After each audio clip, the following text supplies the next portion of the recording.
Mr. President, when is the last time you spoke with Governor Newsom? A day ago.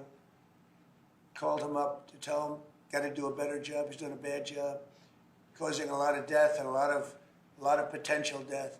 If we didn't send out the National Guard, and last time we gave him a little additional help, you would have, Los Angeles would be burning right now.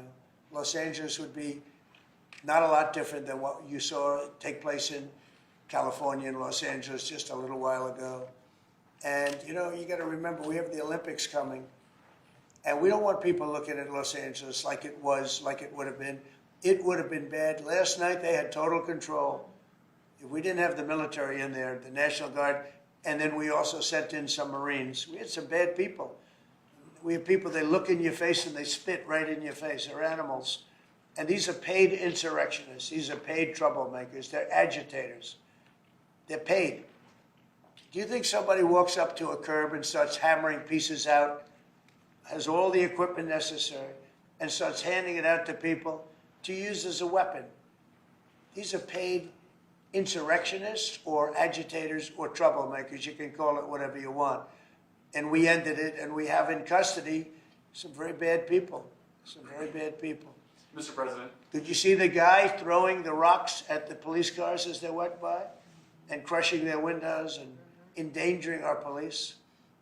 We're not going to let that happen, yeah. Pardon me, Mr. President, on those Marines, Governor Newsom has described them as political pawns. I'm curious for your reaction to that and what you see as the Marines' role and what are their rules of engagement? All I want is safety. I just want a safe area. We have, Los Angeles was under siege until we got there. The police were unable to handle it. You could speak to the chief. He said it on television 3 nights ago. He said, this is more than we can handle. They said that. And the LA police, I know a lot of the police in LA, they're good, they're great people, but they're given instructions not to do this, not to do that. But in this case, they were trying their best. They were not able to handle it. It was out of control. When we got there, and you have to remember, I've been here before, and I went right by every rule, and I waited for governors to say, send in the National Guard. They wouldn't do it. They wouldn't do it, and they just wouldn't do it. It kept going on and on, got worse and worse. And in Minneapolis, that city was burning down 7 days, and I said, I don't care. The governor, who's a governor that just happened to be running for vice president, a total, you talk about an incompetent governor, he's an incompetent person.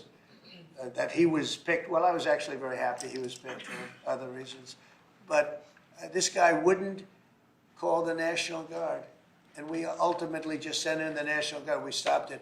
But that was after 7 days. And I said to myself, if that stuff happens again, we've got to make faster decisions because they don't want to do it. The radical left, it's usually radical left, and it's usually governors that are Democrat, and they don't want to call them in. They don't want to save lives. They don't want to save property. They don't want to call them in. I don't know what it is.